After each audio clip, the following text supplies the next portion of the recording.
নমস্কাৰ বন্ধুসকল, আশা কৰোঁ সকলোৱে ভালে আছে। আপোনালোকৰ মৰম আশীৰ্বাদক সমৰ্থন জনাই এটি নতুন বিষয় লৈ আপোনালোকৰ ওচৰত মই পুতুল ক্লিন্সমেন। অল্পবিদ্যা ভয়ংকৰ কথাষাৰ যেন আমাৰ ক'ৰবাত নহয় ক'ৰবাত সত্য প্ৰমাণ কৰিছে, লাগিলে ধৰ্মৰ ক্ষেত্ৰত হওক বা সামাজিক ক্ষেত্ৰত হওক, আৰু যাৰ জৰিয়তে মানৱ সমাজৰ এটা হিংসাত্মক পৰিস্থিতিৰ জন্ম হৈ গৈ আছে। আজিকালি ঘৰলৈ অলপ টকা পইচা ধন সম্পত্তিৰ আগমন ঘটিলে মানুহে মান সন্মানৰ কথা পাহৰি যায়। আনকি ধন অবিহনে ভাল বন্ধু হোৱাৰ পৰাও বিৰত থাকিব লগা হয়। তেওঁলোকে পইচাই সকলো বুলি ভাবে।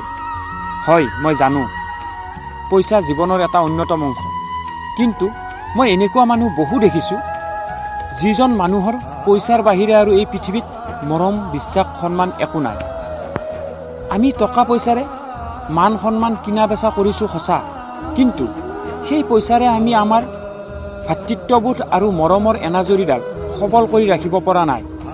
মই ভাবোঁ সময় থাকোঁতে আপুনি আপোনাৰ সন্তানক সৰুক মৰম, ডাঙৰক সন্মান, গুৰুক প্ৰণাম, এই সকলো শিষ্টাচাৰ শিকাব পাৰিলে আজিৰ তাৰিখত আপোনাতকৈ আৰু সুখী মানুহ নাই বুলি ডাঙৰকৈ ক'লেও খুব বেছি বঢ়াই কোৱা নহয়। যেতিয়া এই পৃথিৱীৰ সকলো পানী বিষাক্ত হৈ যাব আৰু গছবোৰ নোহোৱা হৈ অক্সিজেনৰ অভাৱ হ'ব, তেতিয়া আমি বুজিম আচলতে পইচা খাই জীয়াই থাকিব নোৱাৰি। আমি মানুহৰ মাজত মানুহ হিচাপে জীয়াই থাকিবলৈ হ'লে আমাৰ ল'ৰা ছোৱালীক প্ৰধান আৰু প্ৰথমে শিষ্টাচাৰ শিকাব লাগিব। শেষত কেইটামান প্ৰয়োজনীয় কথা।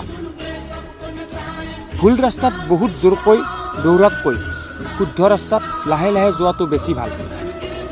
আপোনাৰ সহায়ৰ মূল্য কোনোবাই বুজি নাপালে দুখ নকৰিবা, কিয়নো এতিয়াও পৃথিৱীত হীৰা মুকুতাৰ মূল্য বুজি নোপোৱা মানুহ বহুত আছে।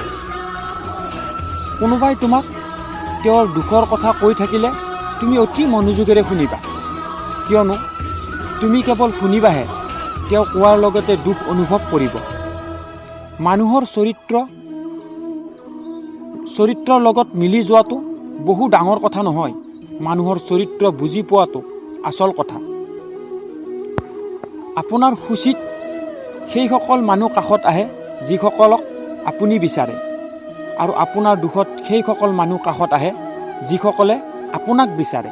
বন্ধুসকল, আজিলৈ ভিডিঅ'টি ইমানতে সমাপ্ত কৰিছোঁ।